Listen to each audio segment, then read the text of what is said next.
Paris. City of love, romance, and dreams. So they say. I used to say it too. But ever since that day, the day of the murder, I've always associated my beloved Paris with death.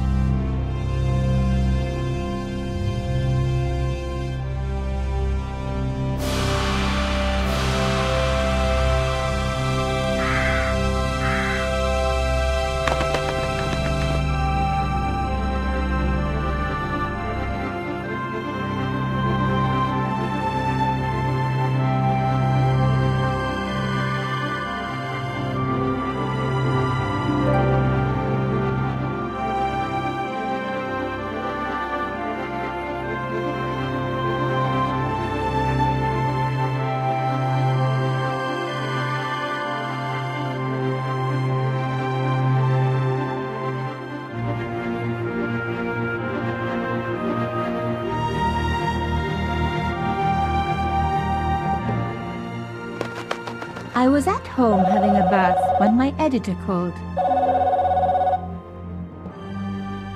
Collard, get your ass over to the Palais Royal now. You got an interview. With Pierre Carchon. Yes, the Pierre Carchon. No photos, so leave your gear at home. He asked for you personally. Don't ask me why. Anyhow, this could be big, so if he makes a pass, don't forget. Just smile, say yes, and keep taking notes. So charming and so very apt. Pierre Carchon was a media king, a national hero, and one of the most infamous adulterers in Europe. He and his wife Imelda were just one step down from royalty. Whoa, I hate mimes, but unless you humor them, they don't go away.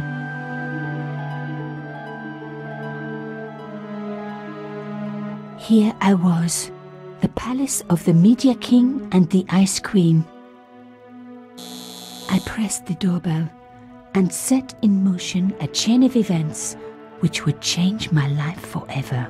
Yes? What is it? Madame, my name is Nico. I'm here to see Monsieur Carchon. Come up, we're on the first floor.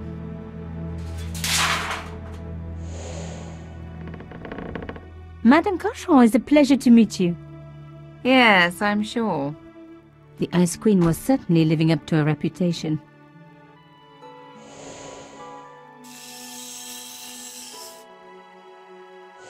Will you be staying for the interview? Mademoiselle, I know little of my husband's business affairs, and I care even less. I certainly have no intention of watching him pore over yet another pretty little journalist. Pretty? You're too kind, madame. Ah, the talented and very beautiful Mademoiselle Collard. Such a pleasure to meet you at last. Monsieur Carchon, I am honored. Oh, I'm sure you are. Call me Pierre, please. But I do not flatter you idly. I was a friend of your father. He was a great man. My father? He never mentioned. He and I were very close. And then his death. So tragic. I must... Imelda, your damned cat's in my study again. Another Ming vase, I suppose. Excuse me for one moment, my dear girl. You journalists are getting younger each year. Perhaps it's the rest of the world getting older, madame. That was no cat. My God! What? Monsieur Carchon!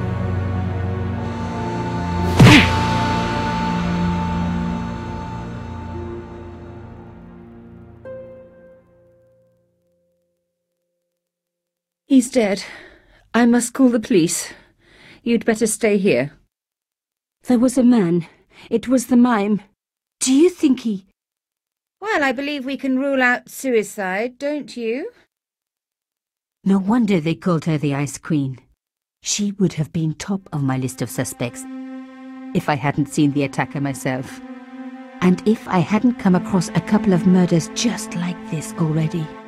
One of the most important men in Europe murdered And here was I, Nico Coulard, alone at the scene of the crime. Should I wait for the cops? Or start my own investigation? It was a no-brainer.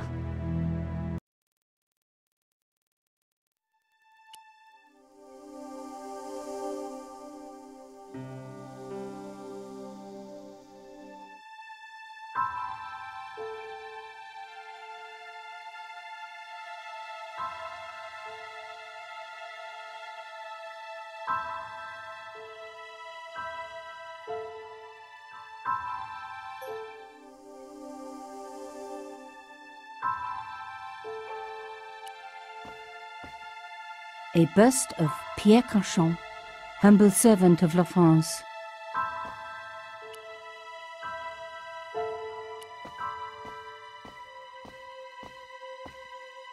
The bookcase was filled with obscure first editions.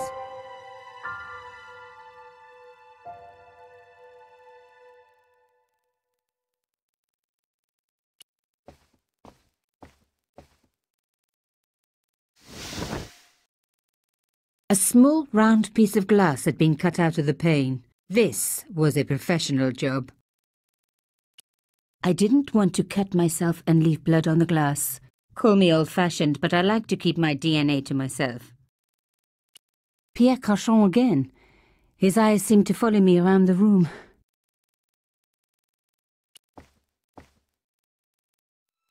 Mimes and guns don't usually go together, but I had an idea that this was no ordinary mime. I'd come across this murderer before, and written about him. The costume killer, at least that's what I'd called him. It was one of my hair clips. My favorite, in fact. It must have fallen when I was knocked down. Some people hate searching corpses for clues. Me, I'm okay with it. Reminds me of an old boyfriend. In his pocket, I found a ticket stamped Bateau de la Conciergerie. Taking the ticket meant I tampered with the evidence. There was no going back now. Cauchon had been shot. I closed his eyes. It was the least I could do for the poor fellow.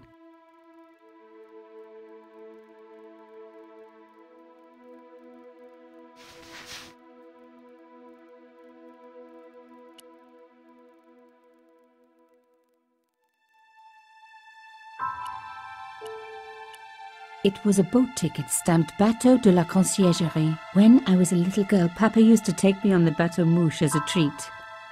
It was one of my hair clips.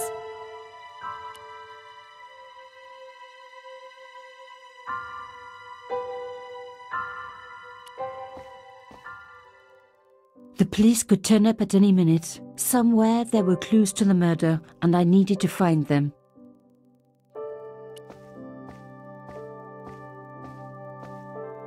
A medieval pageant. Original, no doubt. The tapestry must have cost a fortune. I reckoned that cloth might just turn out to be useful. Even my fingernail wouldn't fit into such a small hole.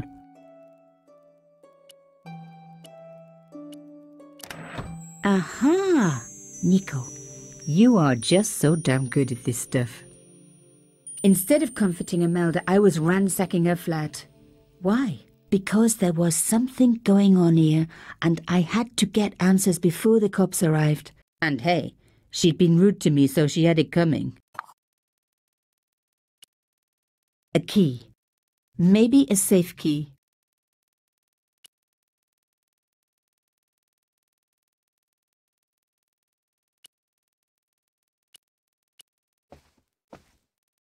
Imelda had talent, but I certainly wasn't going to tell her that.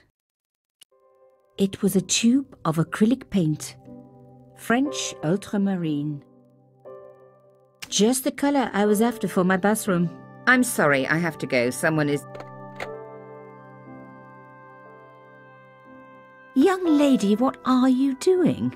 Oh, this paint. It's my favorite color. For God's sake, keep the damn stuff. The tube of paint from Imelda's easel, French ultramarine.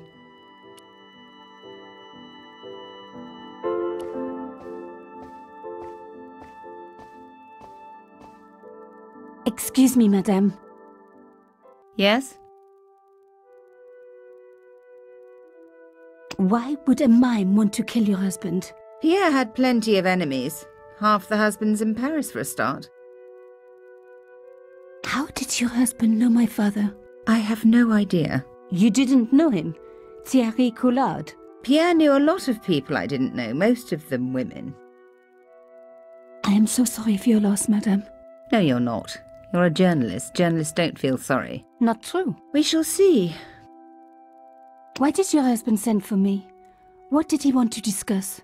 I have no idea. His business was his business. He never told you anything? No, and frankly I preferred it that way. This is quite a scoop for you. I suppose you're already inventing the headlines. Just because I am a journalist. Don't patronise me. You're all cut from the same cloth. Do you have any moral sense at all? Yes, that's why I do this job. You do it to see your name in print. As if my editor gets the byline, I just do the work. Well, don't expect my sympathy. The police will be here soon, madame. Is there anybody you would like me to contact? Family, friends? No, I have no family. Pierre and I were... He was all I had, really. Not much, was it? The dutiful wife. That was my role. He never talked, never let me in. I know one thing, madame. What? If you want to find out who killed your husband, then you let me do the job, not the police. Why? How do I know I can trust you? Your husband invited me here today because he needed me. I think he knew somebody wanted to kill him, and he knew I could help. I doubt it was your database he was after. You're wrong. I was onto his killers already, I am sure of it. Please, you owe it to him. I don't know. All I need is a few more minutes to look around before the police come. You really do have a moral sense, don't you? I trust so few people. And perhaps Pierre really did think that you could help. Of course it wouldn't have stopped him seducing you too. Here, take this. It's the key to the drawing room next to the library at the end of the hall. It was Pierre's room. I rarely went in there. I couldn't. I was too scared of what I might find. Thank you. I promise you won't regret this.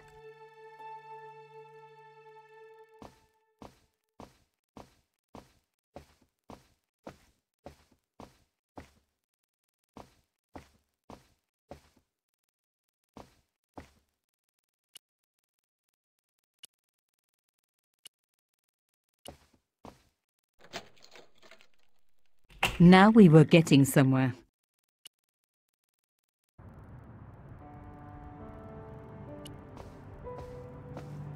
The painting showed the Cachons together, in love. As the poet said, the past is a different country. Or did I read that in a fortune cookie? There was the very faintest of clicks.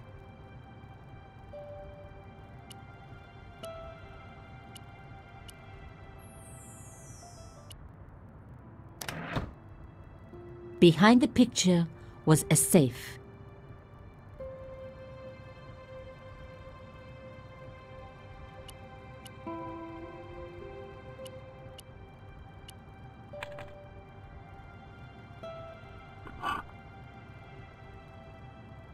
In the safe was some kind of artifact. There were strange symbols on its surface. It looked like the printer's blocks I'd made at art school. If there was one thing I'd learned about symbols, they are always important. But these symbols scratched into stone were impossible to read. I needed to find a way of printing them. At least the stone was round. But what could I use for ink? And what could I print on? Sure, I was stealing, but I knew Imelda didn't know about the artifact, and Cachon was past caring.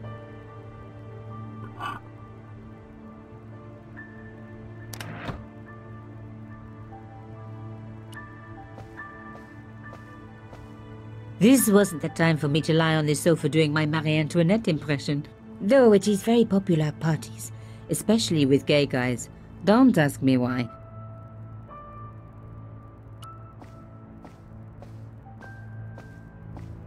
As expected, the desk was yet another priceless antique. Yawn. The blotter and in tray had clearly been placed with mathematical precision.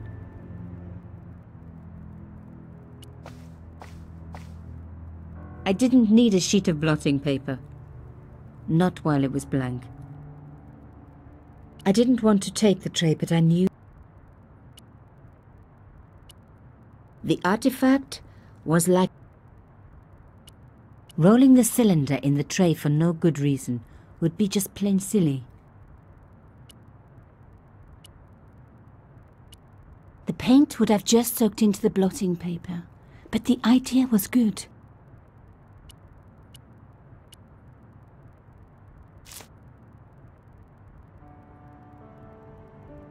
I'd spread blue paint over the bottom of the tray. It was ruined. I was a very bad girl, but also quite a clever one. No.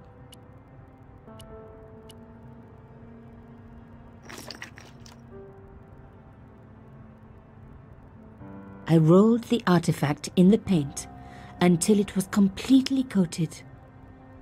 An antique tray with paint spread all over it. Not a lot I could do with that. No. I didn't need a sheet. An antique tray with paint spread all over it. Not a lot I could do with that. No. My heart skipped a beat. It was a carved elephant. But not just any carved elephant. It had been made by my father. I knew for certain because in my apartment I had its exact twin, carved into a box he had made. So Carchon had known my father. They really must have been friends. I decided to take the carved elephant. It clearly meant nothing to Imelda.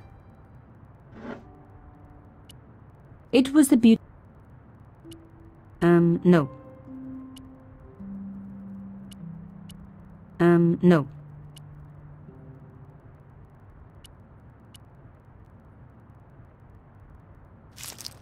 Genius! The roller and the paint worked just as I planned, but what did it say? It was some kind of coded message. It read, "Sub judice." I may not have learned a lot as a journalist, but that was a term I knew well. It means a legal case that is before the courts. Below it was a sequence of letters that made no sense. I suddenly realized there was a connection between the boat ticket and the coded message. The boat ticket was stamped Bateau de la Conciergerie. The conciergerie on the Ile de la Cité, by the river, housed the ancient law courts. So, sub judice could in this case mean literally under the law courts, below the conciergerie. I was pretty sure I'd found all I could here. And besides, all this opulence was making me pine for my regular life of poverty. This was a huge story. It was also one heck of a puzzle with a lot of pieces missing. But I was going to crack it. And if I could just remember the name of that fancy prize you get for being an ace journalist, I was definitely going to win it this time.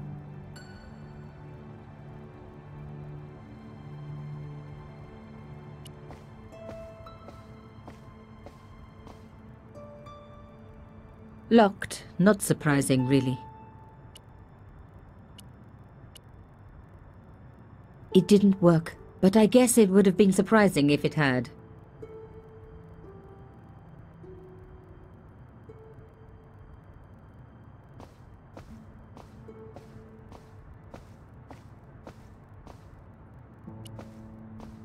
I didn't need the lights on. It was light enough already.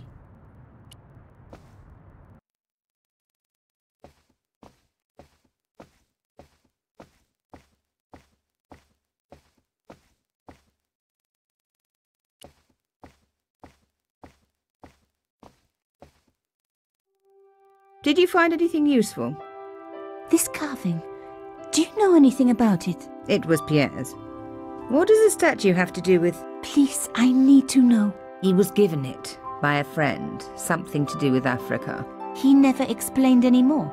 No, But I think it was important to him, always on display. Why? It was carved by my father. Oh, I see. I didn't know. Imelda, I will do everything I can to find the killer. Thank you, my dear. And if the police ask... Don't worry. You were never here. Sub judice was the key. I was going to have to find a way under the conciergerie. I decided to head straight for the quayside on the Ile de la Cité. If there was a way of getting under the conciergerie, it would have to be from there.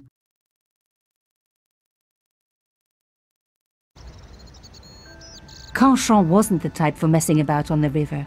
He was up to something down here. Something that got him killed.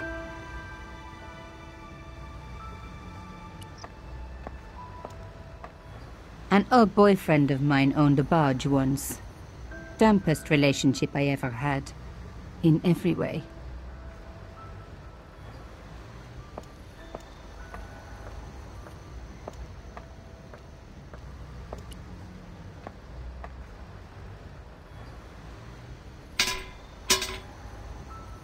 The fence wouldn't move.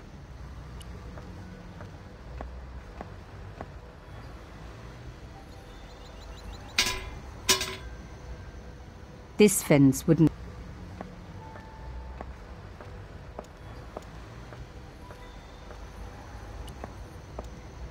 The cross looked familiar. I'd seen it before. It was embroidered on the lace cloth I'd picked up at Canchon's apartment. I knew I was on the right track. The cloth was embroidered with an unusual symbol.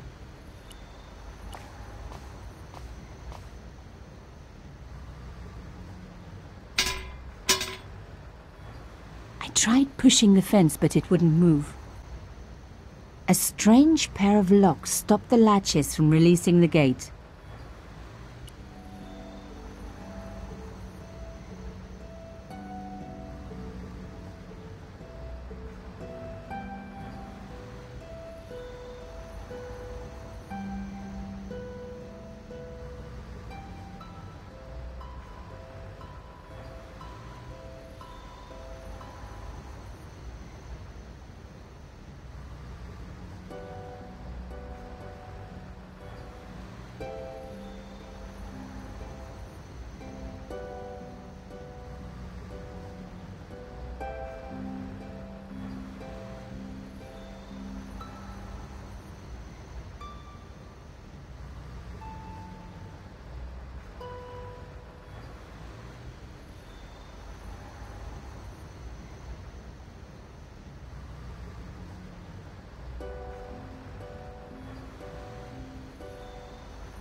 Nothing like a good convent education for honing your lockpicking skills.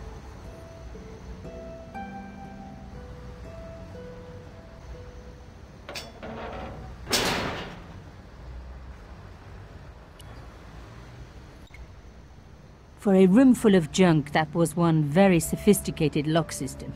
This place was definitely fishy, in more ways than one.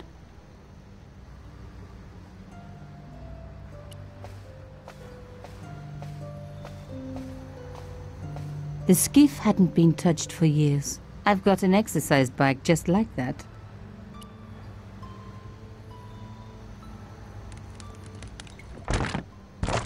Oops.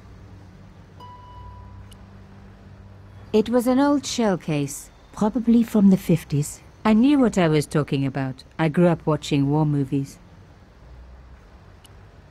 An old shell case. I wondered what that was doing there.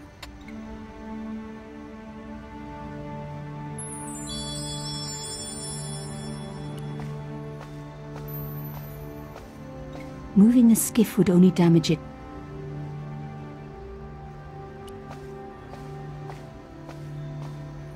The words sinister and Dexter were carved on either side. Now any good convent girl like me knows the old Roman for left, right, right. But what did it mean here? Nothing happened. The hole was too small even for my little hand.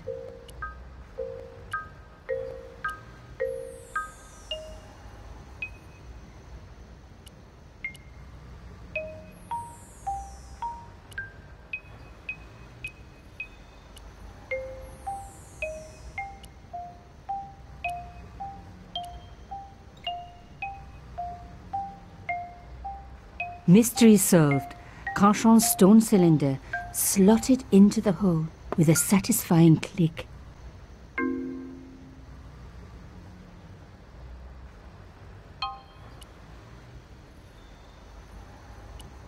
Rolling out it read, Subjudice.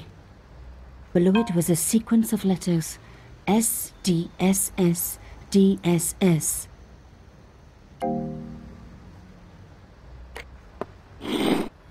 A satisfying click told me I turned it to the right position. It felt like tumblers in a safe. Another click, another step closer.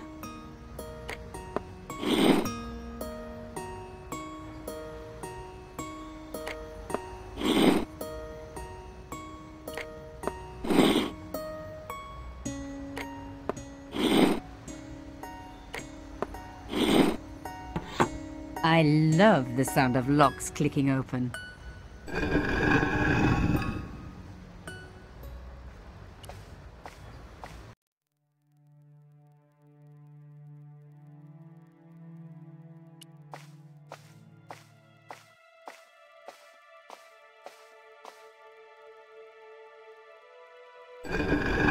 Oh my God! The slab came down with a hell of a force.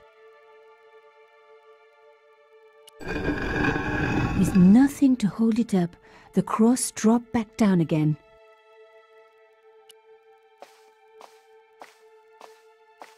The panel wouldn't move.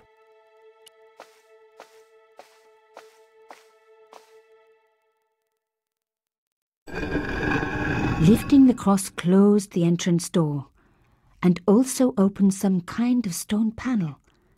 Ingenious.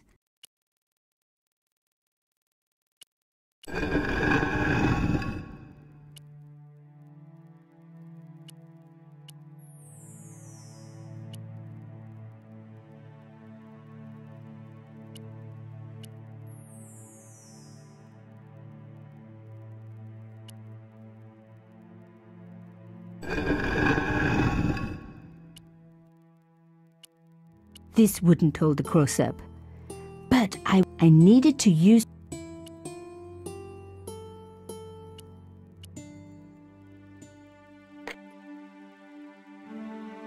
the stone cross was propped up. Now I was getting somewhere. I touched the slot. Nothing bad happened, which was good. I've always been attached to my fingers. This slot was designed for something specific. But what? I touched, which was good. This slot. A round slot, precisely carved into the stonework.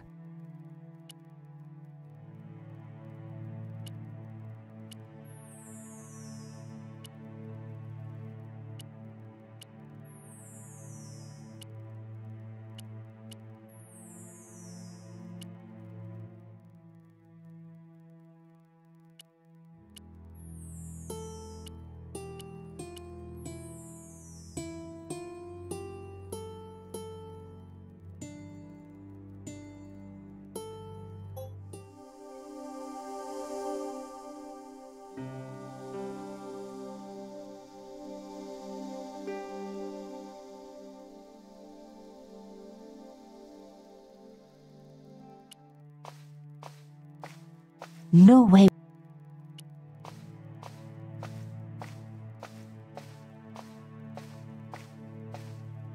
I removed the shell case.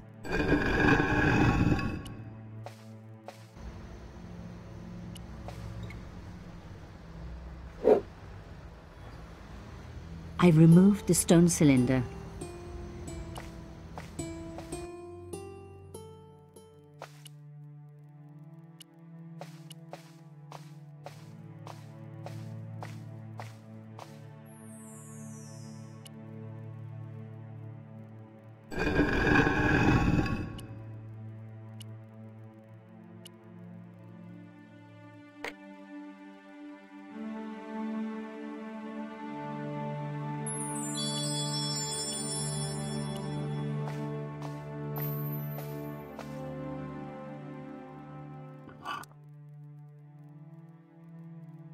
The artifact slotted into the hole perfectly.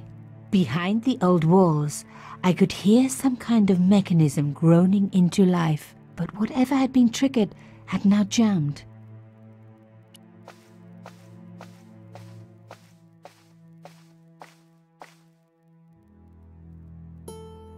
The gap was too thin for me to get a grip. I needed something thin enough to prise the door open.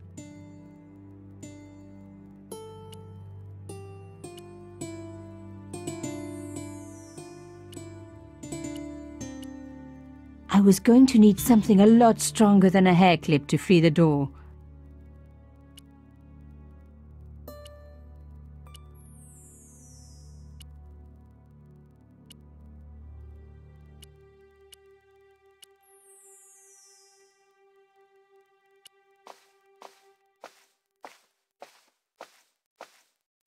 I removed the shell case. The cross didn't drop back down. Some kind of mechanism was holding it up.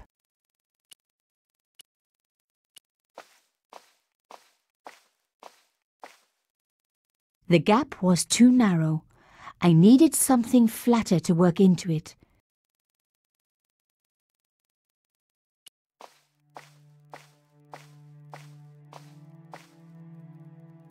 The cross didn't.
The stone slab had flattened one end of the shell case.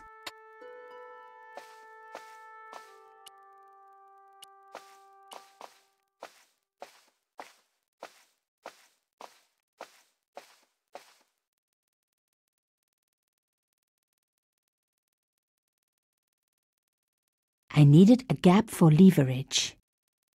The slab was too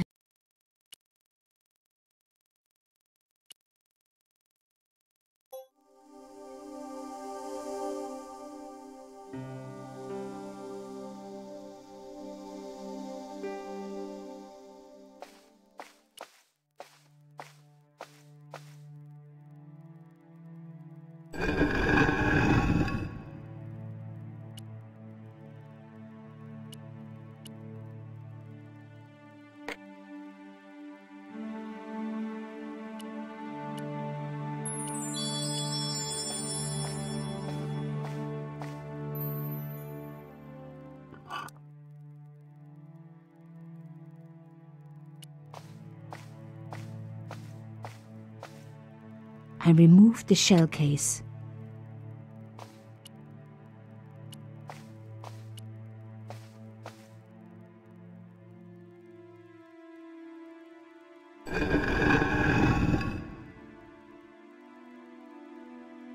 Another good use for a shell case. Another secret room. Somebody had something to hide. But was it what I was looking for?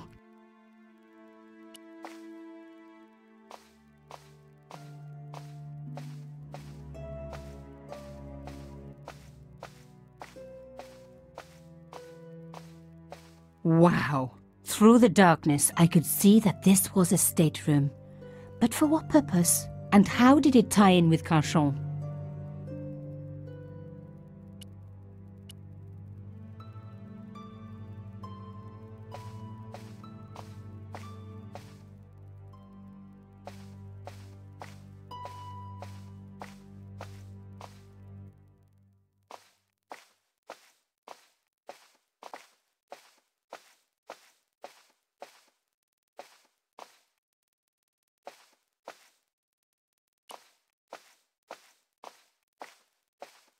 Amazing!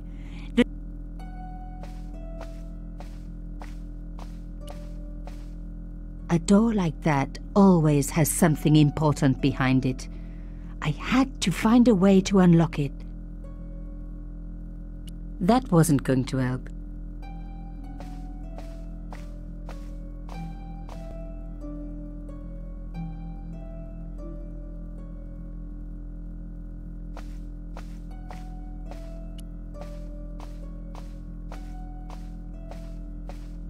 I wasn't going to find anything in this old desk. It hadn't been...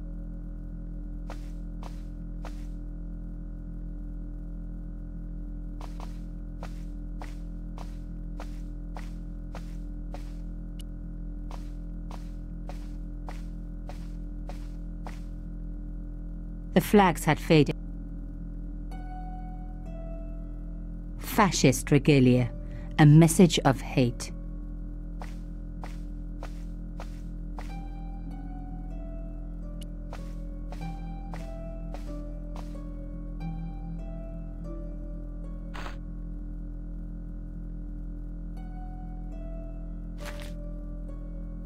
Inside the drawer, I found a note written in some kind of code.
It was pretty clear from the lack of dust that someone had been working very recently at this desk. Oh my God! The sheet was a printout with my personal information. Everything from my favorite food to my waist size. They were right about chocolate. But come on, guys, I'm a size 10. There was even a picture of me, taken with a telephoto lens. Carchon wouldn't have taken these pictures himself. This was big and organized. I was part of it, and people were getting murdered. The dregs at the bottom of the mug hadn't dried out or gone moldy. It wasn't more than a day old. This was the article I'd written about the costume killer. My suspicions were right. Carchon had cut it out. 2 businessmen had been killed. One in Italy, one in Japan. In each case the killer had worn a costume. A penguin and then a snowman. But that wasn't the only link between the 2 murders. Both the victims had been big media do-gooders, and I proved they were just the opposite. So, how did they fit in with Carchon? My art... One thing was clear. Someone connected to Carchon had been watching me.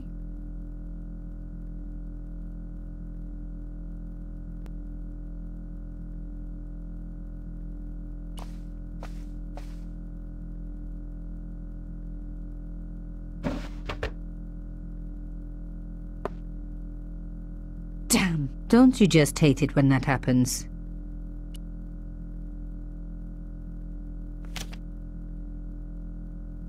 A photo, long lost, had fallen down the back of the drawer. It was very old, but there was no mistaking the guy in the foreground. Carchon. Behind him were soldiers, a burning village and a corpse. The photograph was cropped on the right-hand side. Somebody else in the picture obviously didn't want to be in it anymore. I wasn't surprised. This was Africa in the 60s. An uprising was being brutally suppressed. And here was Mr. Media himself, Carchon, doing the suppressing. The photograph was not just powerful evidence. It was also my ticket to one explosive story. There was nothing else in the drawer. The drawer had come out easily enough. The photograph showed Carchon smiling happily to camera, with a background of burning huts and death.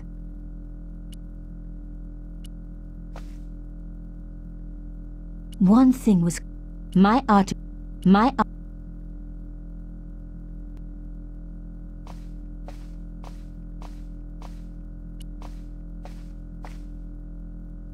The flags had faded, but their message was still pretty clear.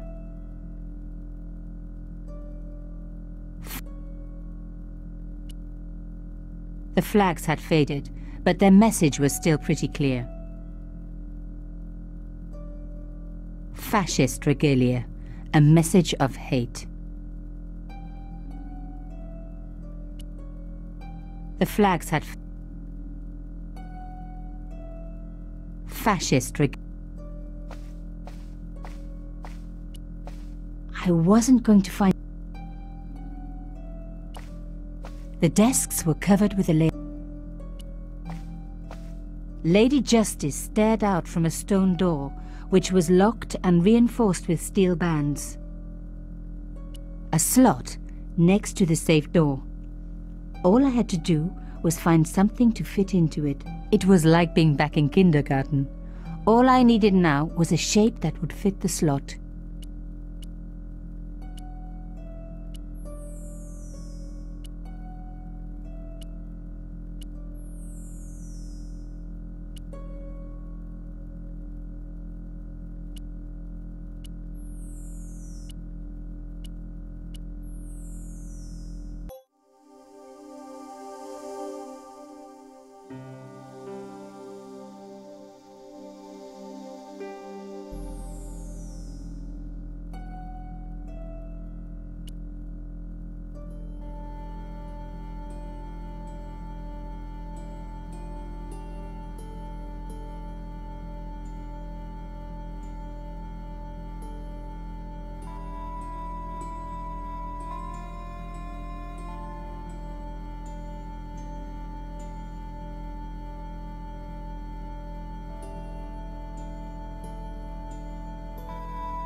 looked at the note. It read, Pierre, full report to follow.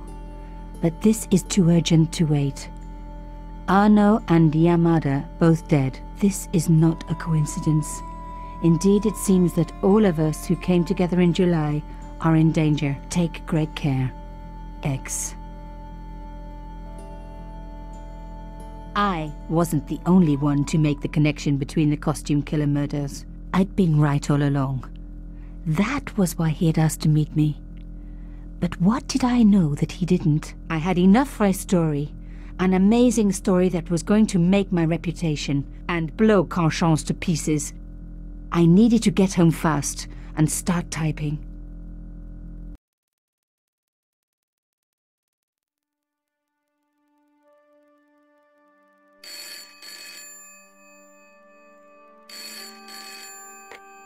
Bonsoir, Collard. Nico, it's Ronnie. Hey, Ronnie, you cracked open the champagne yet? Are you crazy? What's wrong?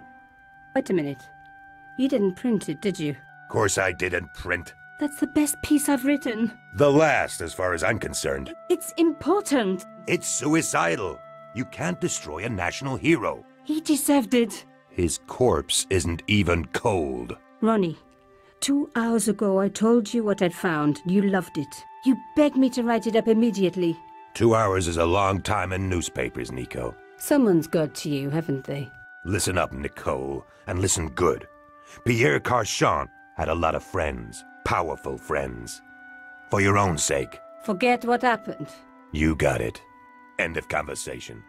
Good night. This should have been my big break, but I knew there was nowhere else to sell this story. If Ronnie wouldn't print it, nobody would.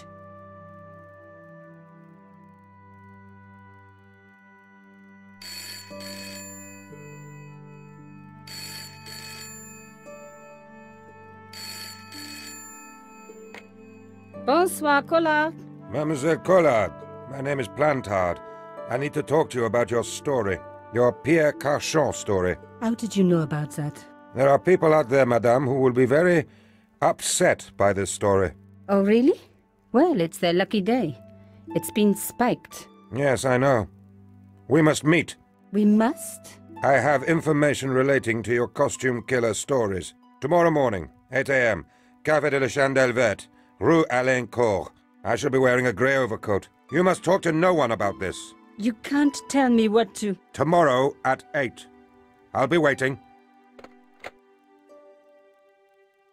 People complain about newspaper articles all the time, but not usually before they're printed. I was beginning to feel scared. This guy, Plantard, could I trust him? Should I meet him or forget the whole business? I didn't have an answer.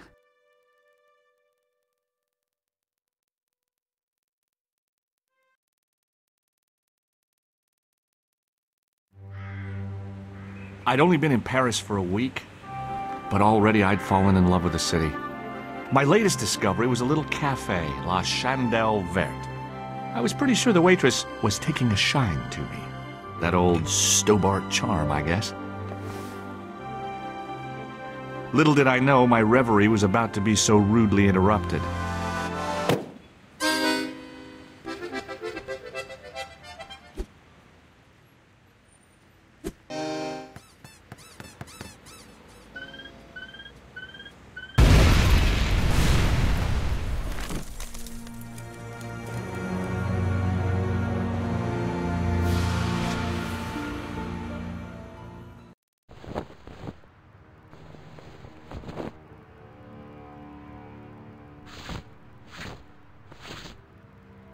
As I picked myself up, I was really angry. 1 minute I'm on vacation, the next minute some clown's blown me up. I knew right away what I was going to do. I was going to find that clown and bring him to justice. Because justice matters. Justice is up there with liberty, and equality, and, fraternity. After all, that's why I'd studied law, wasn't it? Well, that, money, of course.